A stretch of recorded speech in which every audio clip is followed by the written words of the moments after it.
I want you to picture a scene with me for a second. Okay, I'm picturing it. You are walking up to the headquarters of one of the most prestigious, world-leading money management firms on Wall Street. Right, the real titans of the industry. Exactly. And you're standing in the employee parking lot, and as you look around, you are just surrounded by Ferraris.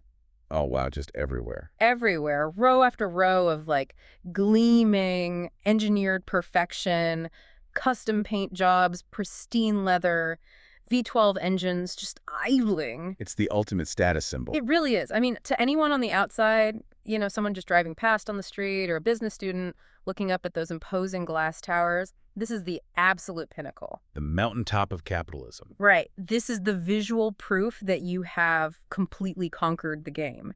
This is exactly what success is supposed to look like. It's that visual shorthand for having made it. Because when we're young, we're basically handed this script by society. Yeah, go to a good school, get the good job. Right, and that parking lot is the final scene of the script.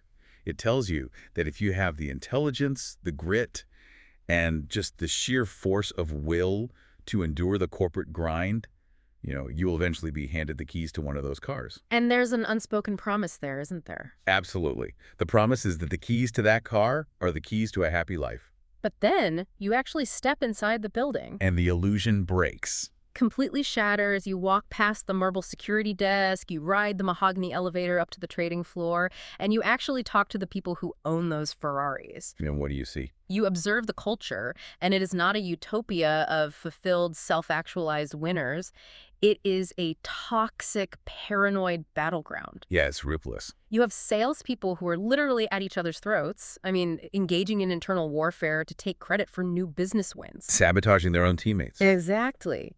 And you have these brilliant portfolio managers who discover incredibly lucrative money-making trade ideas, but instead of sharing them to elevate the firm, they hoard the research. They hide it from the person sitting in the cubicle right next to them. They do. The atmosphere in the room is just suffocating. It's tense, it's paranoid, it's aggressively combative. So everyone is wealthy but miserable. Right. And the author of the text we're doing our deep dive into today, he had a friend who walked into this exact environment, looked around at the people holding the steering wheels to all those Ferraris, and he said he had, quote, never seen so many miserable rich people. Miserable rich people. That phrase almost sounds like a glitch in the matrix to the outside world, doesn't it?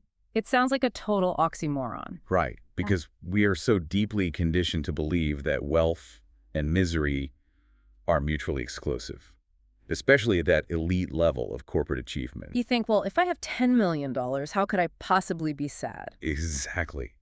But that phrase perfectly captures the deep structural dysfunction that we are going to tear apart today. We are looking at the ultimate failure of the modern success narrative. And that brings us to the massive pain point, right? This incredible curiosity gap that so many of you listening right now, executives, senior managers, entrepreneurs are probably grappling with on some level. Because we all operate under this deeply ingrained assumption. We do.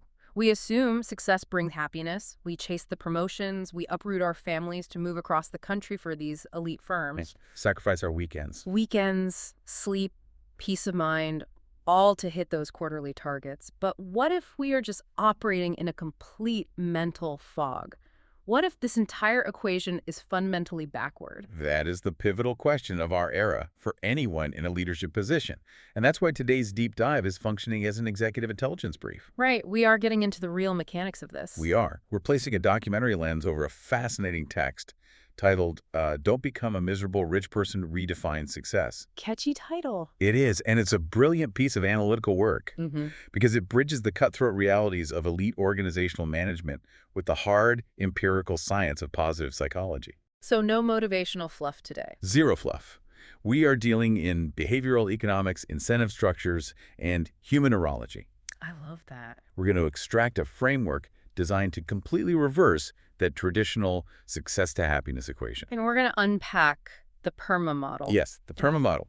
We'll separate the psychological sugar highs from the proteins and eventually hand you a deeply actionable matrix for your own leadership and life. I have to admit, when I first looked at the title of this piece, my immediate cynical reaction was, okay, is this just another piece telling me to give away all my money, move to a cabin in the woods, and just stop caring about winning? Yeah, just abandon capitalism entirely. Right. Because nobody listening to this wants to stop achieving. We are wired to compete. So how do we actually redefine success without losing our competitive edge? It's a vital distinction, and it's the exact reason this text is so crucial for high performers.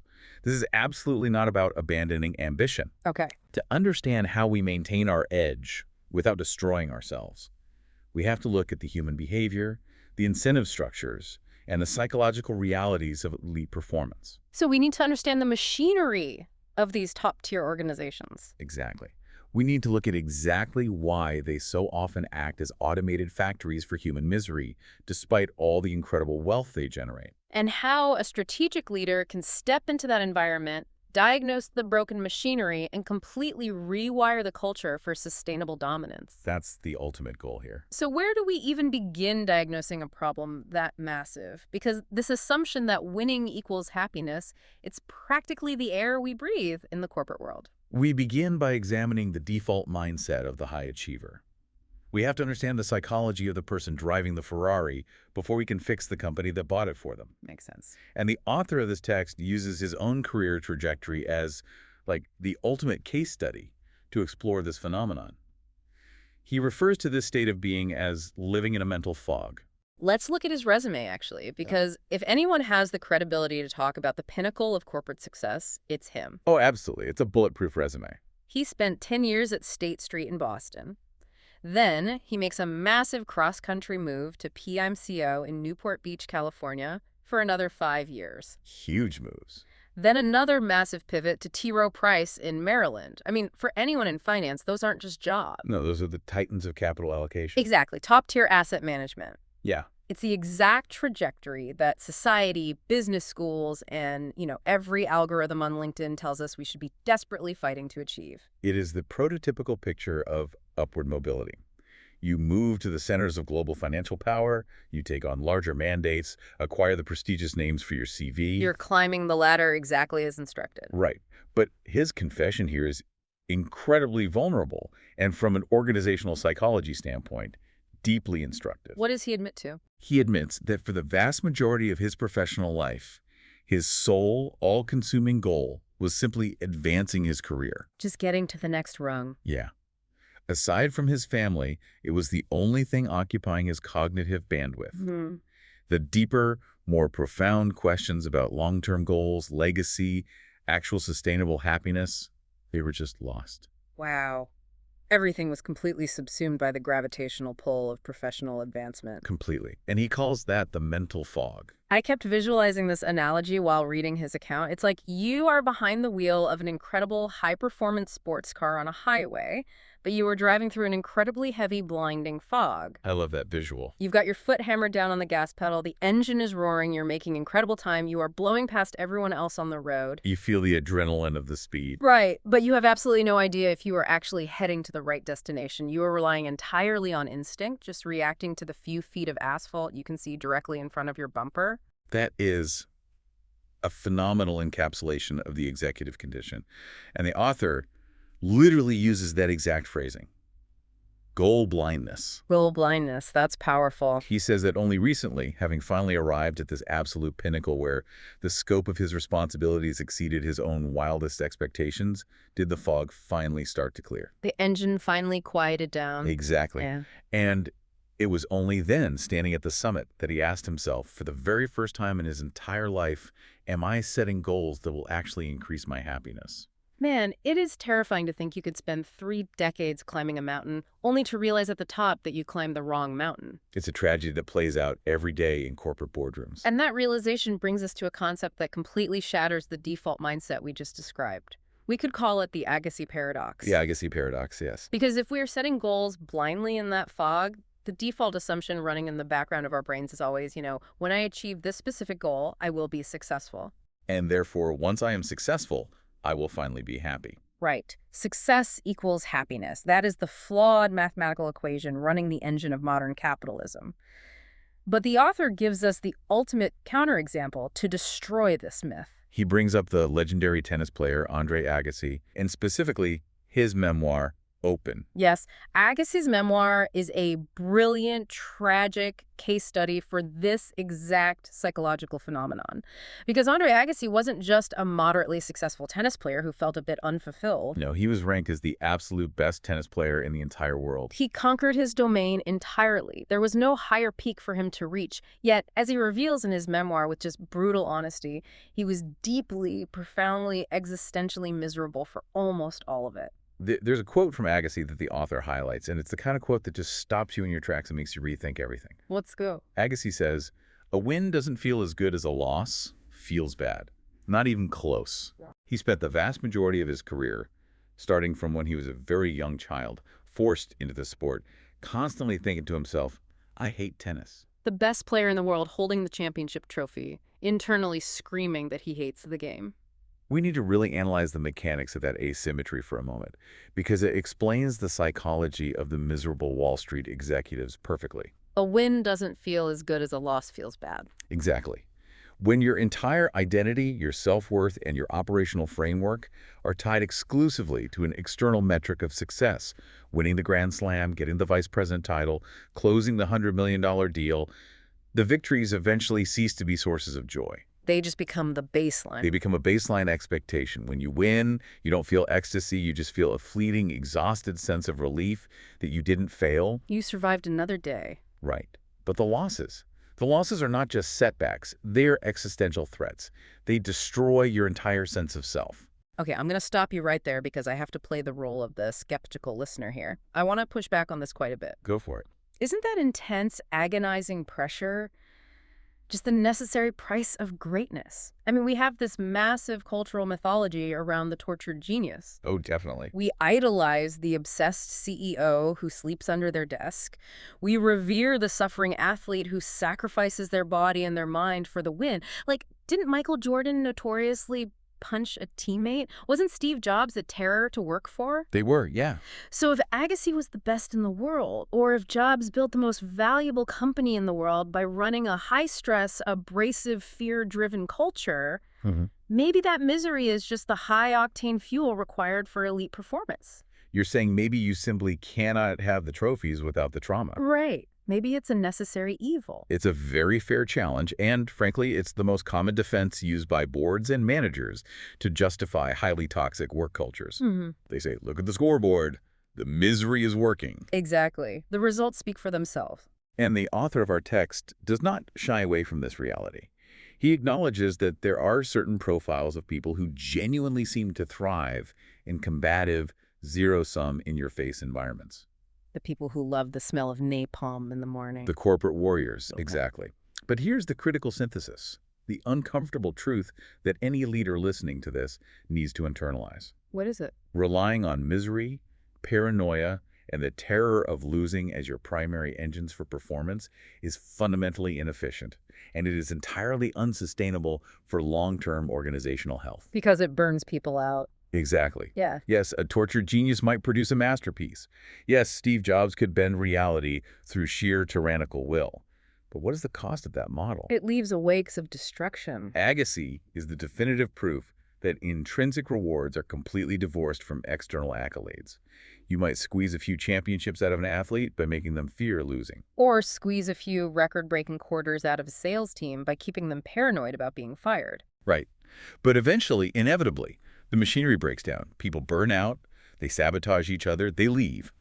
Running an organization on the fuel of misery is not a repeatable, scalable model for long-term success. It's a slow-motion implosion. That's exactly what it is. So if that Agassi mindset of operating out of fear and external validation destroys the individual, what happens when it becomes the operating system for an entire company? Like, what happens when a culture of winning at all costs metastasizes across hundreds of employees? Well, that is when you get the Ferrari parking lot. Let's go back there. Let's dissect the specific behaviors that the author's friend observed at that Wall Street money management firm. Because it wasn't just that people looked sad, right? The misery was manifesting as active corporate self-harm. Right, active sabotage. You have salespeople stealing credit from each other for clients they both worked on. You have portfolio managers deliberately hoarding money-making trade ideas, refusing to share their research with their own colleagues. People wearing the exact same logo on their fleece vests. Yeah, ostensibly working for the same company, yet the culture dictates that the knives are always out. From an organizational psychology standpoint, what you are describing is a textbook example of a catastrophic failure in incentive structuring. How so? Because human beings are incredibly rational creatures. Right. We adapt to the rules of the game we are forced to play. Okay.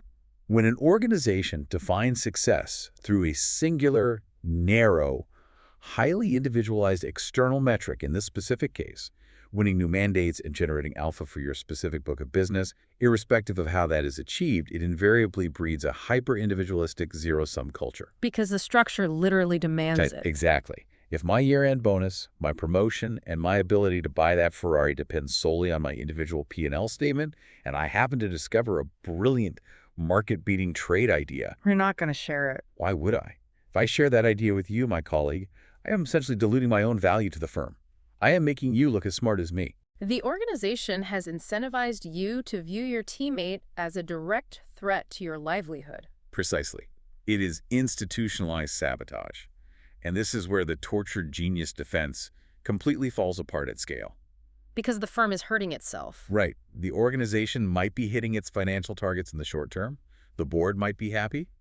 But the firm is bleeding internal efficiency. Imagine the exponential growth if those brilliant portfolio managers actually synthesize their research. Or imagine the level of client trust if the salespeople function as a unified, collaborative front instead of bickering over commission splits. But instead, they're paying a massive, invisible friction tax. Every single employee is spending half of their cognitive energy and working hours just protecting their flank from the people sitting in the cubicles next to them. It's exhausting just thinking about it. Now, before anyone thinks we are advocating for a corporate environment where everyone just holds hands, sings songs, and ignores the bottom line, I want to make sure we highlight the author's nuance here. Very important point to make. Because he includes a very deliberate, robust defense of capitalism in the text.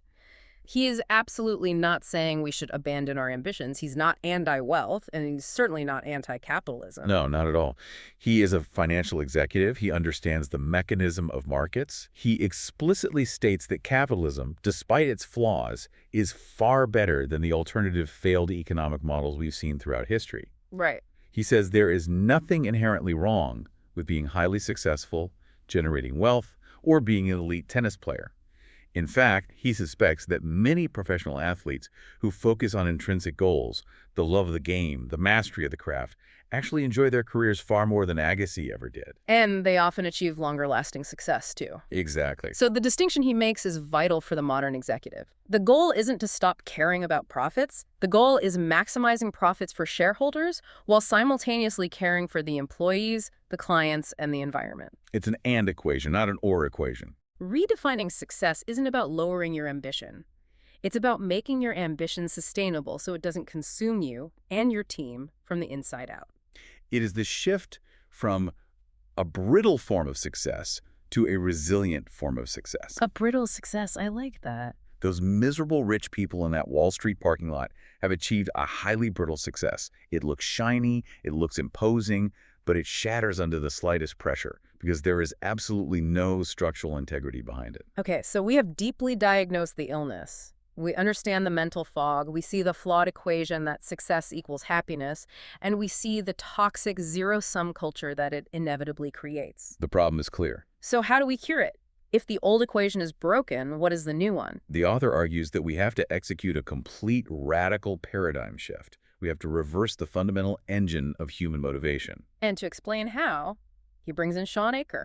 Let's talk about him. Yes, Sean Aker is a towering figure in the field of positive psychology, primarily known for his book, The Happiness Advantage. Great book. It is, and Aker's core thesis is the absolute cornerstone of this entire philosophical shift. I want anyone listening who manages a team to really internalize this concept. Lay it on us. Aker states, happiness is the precursor to success, not merely the result. I want to repeat that because it sounds simple, but it flips everything we've been taught since grade school entirely upside down. Happiness is the precursor to success. It is a radical reorientation of causality.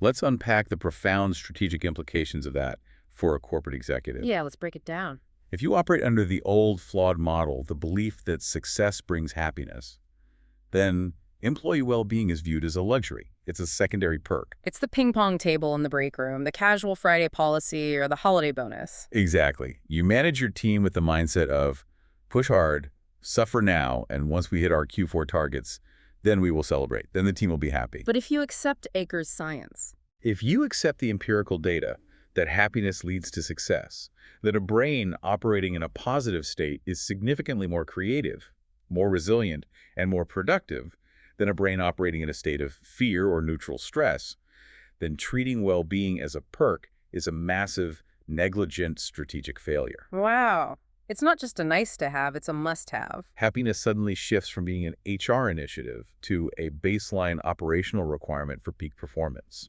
It becomes the necessary raw material you must cultivate in order to hit those Q4 targets. Because you cannot engineer long-term, scalable success without first engineering a baseline of psychological well-being. You simply can't. The author also brings in Mihaly Csikszentmihalyi, the world-renowned psychologist, famous for his research on the concept of flow. The brilliant thinker. And Csikszentmihalyi makes this incredibly grounding, almost philosophical point about human desire. He argues that ultimately everything we do is aimed at experiencing happiness. We don't actually want wealth for the sake of holding paper money. We don't want fame just to have strangers look at us. We want those things because we hypothesize, we desperately hope, that acquiring them will generate the feeling of happiness. It is the ultimate root motivation of every human action. The Ferrari isn't about the aerodynamics, the metal, or the leather, No. It is entirely about the emotion, the status, and the feeling of fulfillment you believe the Ferrari will synthesize within you. But here is where the author of our text gets incredibly relatable and where I think a lot of our listeners will strongly agree with him. Because talking about happiness and well-being in a hard-nosed, profit-driven corporate setting is usually, well, let's be honest, it's awkward. It really is. It feels squishy. Very squishy. The author admits his own deep resistance to this terminology. He says that when he goes to corporate leadership seminars and the moderator stands up to a whiteboard and asks the room, "How do you define happiness?" Oh, I know this feeling. He finds the entire exercise, quote, incredibly irritating. I think a vast majority of executives feel exactly the same way. It can feel deeply invasive and, frankly, a bit patronizing. He quotes a British friend of his who has this wonderfully understated, polite way of expressing absolute frustration.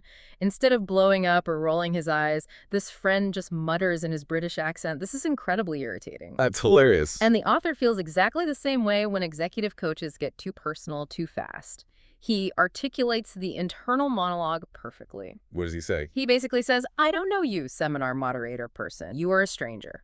And you are asking me a deeply intimate existential question right off the bat in a fluorescent lit room in front of my colleagues and competitors." In front of the people I'm trying to beat out for a promotion. Exactly. He jokes, "At least buy me a drink first." It's a hilarious but razor-sharp critique of how positive psychology is so often clumsily and ineffectively shoehorned into corporate environments. You cannot solve profound existential questions about human fulfillment with an icebreaker exercise at 9:00 a.m. on a Tuesday. As the author rightfully notes, these are the types of questions you want to ponder in solitude. You want to think about them on a quiet Sunday morning walk with a cup of coffee, not while waiting for the PowerPoint to load. But here's the critical pivot. The author hates this squishy, touchy-feely HR seminar stuff just as much as you or I might.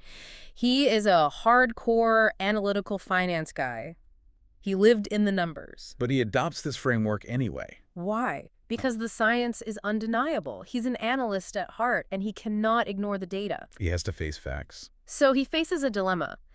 If we agree with Acker that we must prioritize happiness to achieve success, but we also agree that we despise the vague, squishy corporate seminars about it, what do we do? We need a rigorous, analytical, scientifically validated, non-squishy way to define, measure, and implement happiness. And that search for rigor brings us to Martin Seligman. Yes, the pioneer. Martin Seligman is widely recognized as the founding father of positive psychology. And Seligman recognized the exact problem the author had. Happiness is a terrible word for science. It's too vague. Way too vague. It means 100 different things to 100 different people. So Seligman developed a structured, empirically tested model to break down the concept of human flourishing into distinct, measurable, actionable elements. And this is the PERMA model. Let's lay it out. P-E-R-M-A. Exactly. It's an acronym that stands for positive emotions, engagement, relationships, meaning, and accomplishments. I want to stop and spend a significant amount of time on that first letter, the P, positive emotions, because this is the trap. Oh, this is where everyone gets stuck. This is where I think 99% of us and 99% of companies get entirely tripped up when trying to build a better culture. When we colloquially say happiness, we're almost exclusively thinking about P. They're Gross. thinking about laughter, feelings of pride, getting likes on a social media post, the rush of a bonus hitting our bank account, or drinking a truly exceptional bottle of wine. The author provides a brilliant necessary critique of the P. He argues that while these short-term joys are undeniably satisfying and they feel good in the moment, they are not nourishing. They don't sustain you. They do not sustain you. The best analogy I can think of is that P is a sugar high for the soul. If you are exhausted and you eat a massive candy bar, you get an immediate, powerful spike in your blood sugar. Your energy rockets up. It feels fantastic for about 20 minutes, but then inevitably you crash and you are more tired than you were before. You cannot build a sustainable physical diet on pure processed sugar. That's a phenomenal structural metaphor. Sugar versus protein. And similarly, you cannot build a sustainable, resilient corporate culture or a fulfilling life on a diet of pure positive emotions. A company that attempts to fix a toxic culture by just injecting endless pizza parties, mandated happy hours, ping pong tables, generic praise is just feeding its employees corporate sugar. It's a Band-Aid. And Seligman's data reveals something even more problematic about relying on P as your metric for success. And frankly, this is a statistic that should fundamentally alter how every manager on Earth approaches their team. I really should. Seligman explains that cheerfulness, the biological propensity to actually feel those positive emotions, the frequency with which you laugh or feel bubbly, is normally distributed in the human population. It operates on a bell curve. And most importantly, it is strongly genetically based. This blew my mind. Seligman's research suggests that cheerfulness is about 50% heritable. Wait, really half? Half. Half of your baseline ability to just feel cheerful is hardwired into your DNA. You inherit it like your eye color or your height. That is wild to consider in a business context. It is staggering. The text points out a related fact that puts this into perspective. Based on that distribution, there are roughly 3 billion people in the world right now who simply do not feel naturally happy, merry, or cheerful on a consistent basis. 3 billion people. Which feels incredibly unfair, doesn't it? The author even says that in the text. It seems incredibly unfair, doesn't it? It's the ultimate genetic lottery. And Seligman points out the clinical link here, right? Yeah. We know that major depression is strongly linked to genetics and runs in families. Right. If the distribution of human cheerfulness is a symmetrical bell curve, that means if roughly 10% of the population is chronically depressed, occupying the far left tail of the distribution, then the math dictates that 10% must be chronically biologically joyful, the far right tail. We all know these people. Oh, we do. They are the people who are just annoyingly cheerful all the time, no matter what disaster is happening around them. The servers go down, the client yells at them, and they are still smiling. Right. They won the P lottery. Mm-hmm. But here is the massive critical insight for leadership. Depression and happiness are not opposite ends of a single sliding scale. Okay, explain that. Happiness has its own independent scale. Therefore, a lack of positive emotions, not feeling bubbly or cheerful, does not equal depression. That's a huge distinction. And most importantly, lacking that genetic cheerfulness does not preclude you from thriving, succeeding, and living a deeply fulfilling life. This changes everything about how we evaluate culture. If I am a manager or an executive and I read a book that says happy employees are productive employees, and I interpret that as meaning my team needs to be visibly cheerful, to smile all the time, to project a bubbly, positive attitude. You are literally discriminating against genetics. Wow. You are setting an impossible, biologically unattainable standard for half of your workforce. If you mandate cheerfulness as a metric of cultural fit, you are inevitably going to alienate your deepest thinkers, your realists, your introverts, and anyone who simply didn't win that specific genetic lottery. It's a fool's errand that will breed deep resentment. The major takeaway here is that if we want resilient teams, we must expand our definition of happiness far beyond biologically endowed cheerfulness. Because, as the text emphasizes, the crucial part of Seligman's research is that your cheerfulness operates within a set range. You have a biological ceiling on your P. There is not much you can do about your biologically endowed level of positive emotion. But the rest of the acronym, the E, the R, the M, and the A, those are not genetic. Those are entirely within your control. Exactly. If P is the sugar, then ERMA represents the structural proteins for the soul, the heavy sustaining nutrients. So let's leave the sugar behind and dig deeply into the proteins, E, R, M, and A. Since we cannot control our genetics, we have to focus all of our strategic leadership, all of our culture building, and all of our personal development on these four variables. Let's start with E, engagement. Right. The author connects this directly back to Csikszentmihalyi's concept of flow. Can you explain the actual mechanics of flow? Why is it a protein? Flow is arguably one of the most rigorously studied psychological states in modern behavioral science. The text defines it precisely, and it's all about cognitive friction. Cognitive friction, okay. You are engaged or in a state of flow when you are deeply involved in a task that rests perfectly on the razor's edge of your abilities. If a task is too easy, your brain disengages and you experience boredom. Like data entry. Right. But if a task is too difficult, your cognitive load is overwhelmed and you experience anxiety and discouragement. Flow is that perfect, frictionless point between boredom and anxiety, where the challenge exactly matches your skill level. The text gives some incredibly evocative examples of this. Think of a master musician completely lost in playing a complex instrument. They aren't thinking about the notes, their hands are just moving. Or a highly trained surgeon in the middle of a complex, high-stakes operation. Or a tennis player, maybe a healthier, more intrinsically motivated one than Agassi in the middle of a tightly contested, grueling match. The author even notes that he personally experiences this state of engagement, this flow, when he writes. The neurological characteristics of being in flow are universal, whether you are coding software, writing a book, or performing surgery. You lose your perception of time. Hours feel like minutes. Exactly. You achieve a state of intense concentration, peak mental productivity, and elevated creativity. Csikszentmihalyi makes a highly convincing case linking this specific cognitive state directly to deep, sustained happiness. And the reason is fascinating, isn't it? When you are in flow, the motivation becomes entirely intrinsic.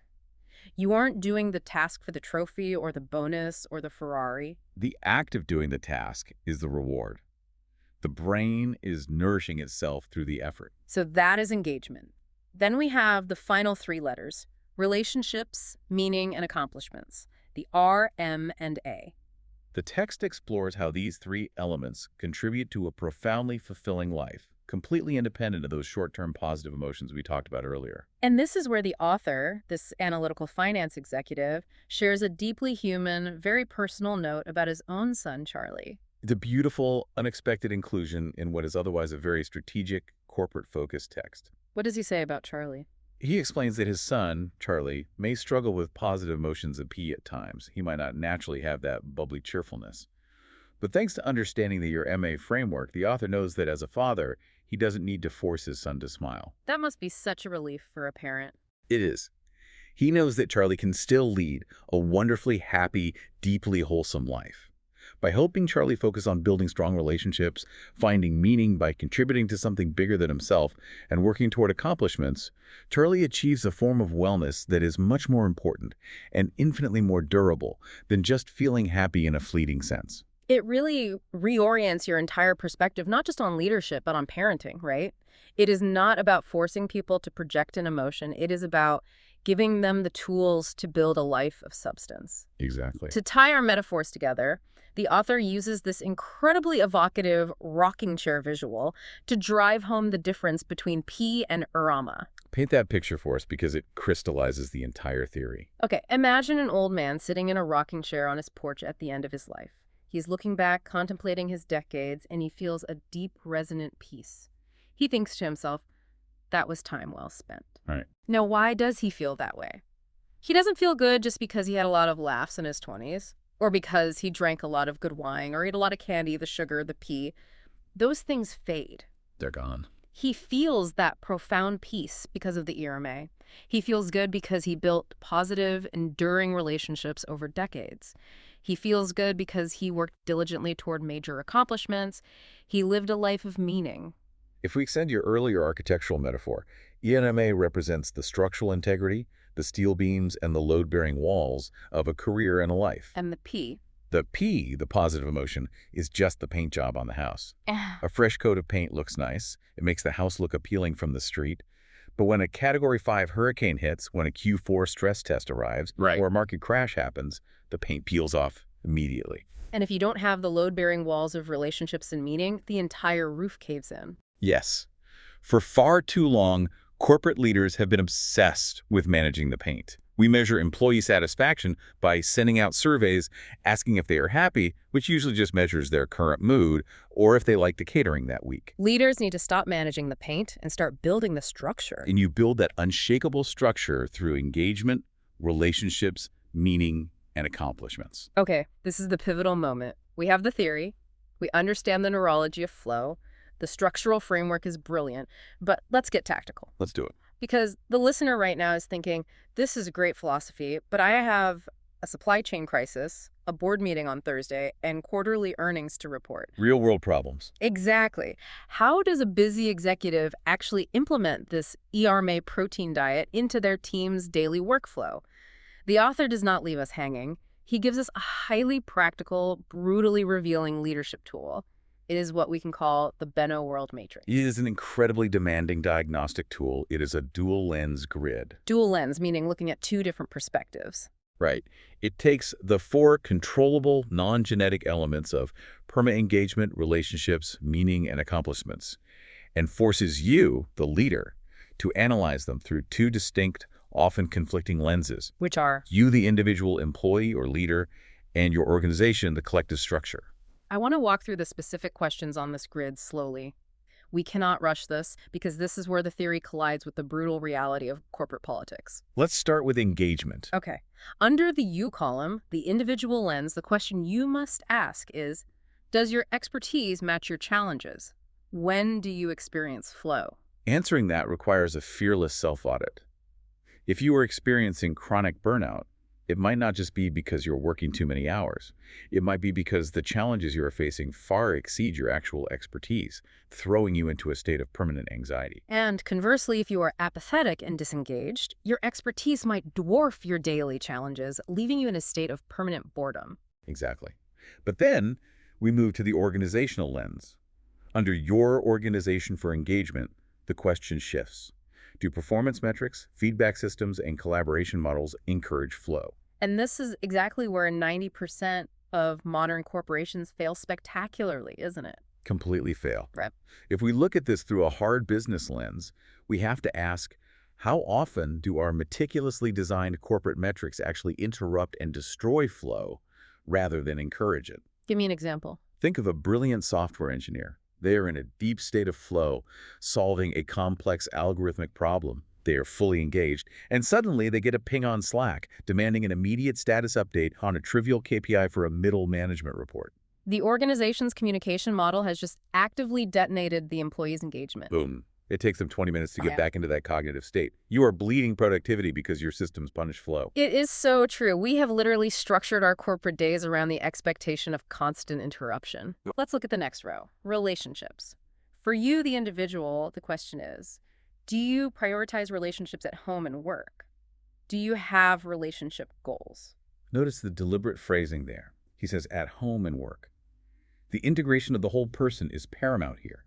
You cannot be a miserable tyrant at home and a flourishing leader at work. The ERMA structure must be holistic. And for the organization, the lens asks, do you set specific goals focused on culture? Do you instill a sense of family at work? This question actively pushes back against the modern, highly transactional view of employment. If the only connection between your employees is that they receive a direct deposit from the same bank account every 2 weeks, those relationships will instantly fracture under the pressure of a crisis. People will abandon ship. The organization must intentionally design spaces, rituals, and collaborative goals that foster genuine human connection. Not forced pee happy hours, but real reliance on one another. Next is meaning. For you, do you have a lifelong goal or mission? Have you set meaningful goals for yourself? And for the organization, what's your organization's why, cause, or purpose? Why does your company exist? This is where leadership is truly tested, I think. It is. If you are leading a team and you cannot articulate why your company exists beyond the phrase maximizing shareholder value, you are going to inevitably struggle to attract and retain top-tier talent. Humans are meaning-making machines. They need to know that the thousands of hours of labor they are providing are contributing to something larger than a spreadsheet. If there is no why, there is no M. And without M, the structure weakens. Finally, we reach accomplishment. For you, Are you motivated by social comparison or something more profound? What will be your legacy? That phrase social comparison is the root of the Ferrari parking lot. It is the desire to simply be richer or have a better title than the guy in the office next door. It's a hollow, fragile motivator that constantly moves the goalposts. You buy the Ferrari, but then someone buys a yacht and you are miserable again. Exactly. A profound legacy is an intrinsic accomplishment. And for the organization, what's your team's long-term mission? How does it motivate its values and culture? When you look at this entire Benno World matrix as a cohesive whole, it is arguably the ultimate tool for strategic alignment. It forces leadership to see exactly where the individual's deep psychological needs either align with or violently conflict with the organization's operational structures. But the author issues a massive practical warning about tactical execution here. He says this grid is perhaps the greatest example of important but not urgent work. Oh, absolutely. And because it is not urgent, because the building isn't actively on fire, most organizations never, ever get to it. Why? Because everyone, from the junior analyst up to the CEO, is sprinting endlessly on the treadmill of urgent daily tasks. The tyranny of the urgent, it consumes all available bandwidth. Exactly. So he gives very specific prescriptive advice on when and how a team needs to ask these questions. You cannot ponder the existential meaning of your company between answering 2 emails. You can't just throw this grid up on a PowerPoint slide during a 15-minute Zoom catch-up and ask, any thoughts? Right. These questions require a calm, unbothered state of mind. They require, as he notes from his own experience, strong coffee. And they require dedicated, unbroken time. His actionable step for leaders here is actually quite radical when you consider today's hyper-connected corporate environment. What's the step? He says, you must convene your team for a full day, somewhere completely outside the office, a true offsite. Print a physical paper copy of this grid for each team member. He even suggests hiring an experienced, neutral moderator so the leader can actually participate in the vulnerability of the exercise rather than dictating it from the front of the room. And then comes the bravest part, the part that made me laugh because it is so true. He says, if you're brave enough to risk a mutiny, ask everyone to shut off their cell phones for the entire day. Risk a mutiny.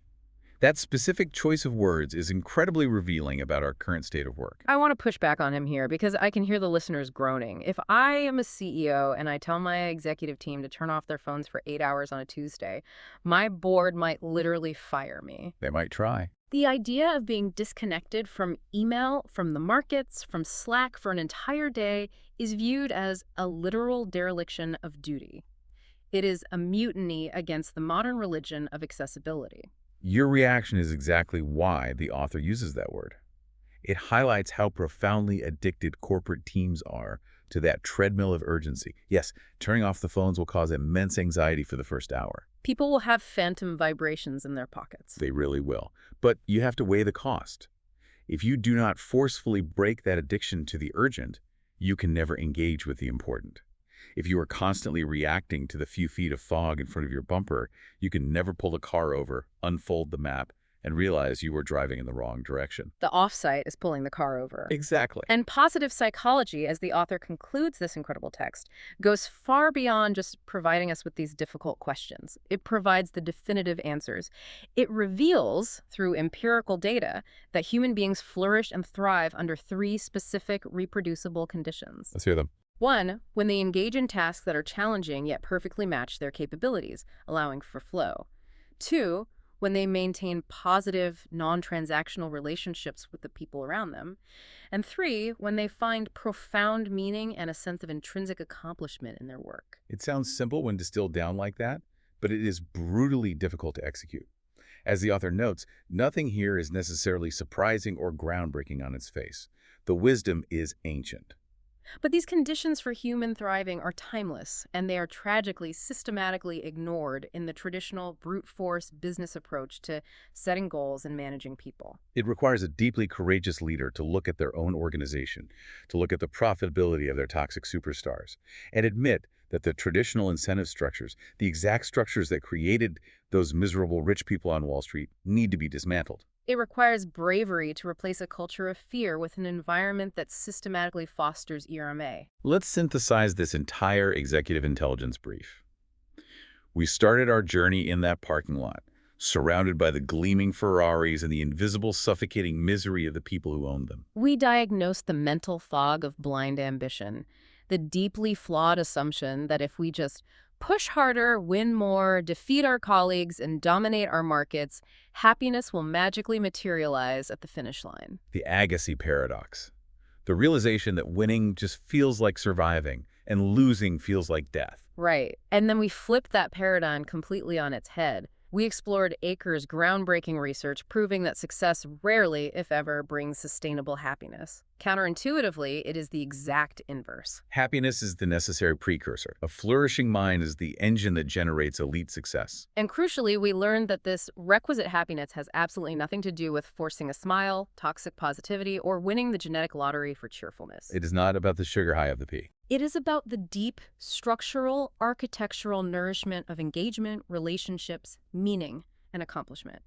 It is about feeding your team proteins, not Skittles. Looking at corporate life through this Benno World lens, this deeply humanized, strategically sound perspective makes the old authoritarian way of doing business look archaic and incredibly wasteful. People only truly thrive, and companies only achieve sustainable dominance when the cognitive challenges people face actually match their capabilities, when their internal relationships are collaborative rather than combative, and when their daily work is anchored to a profound why.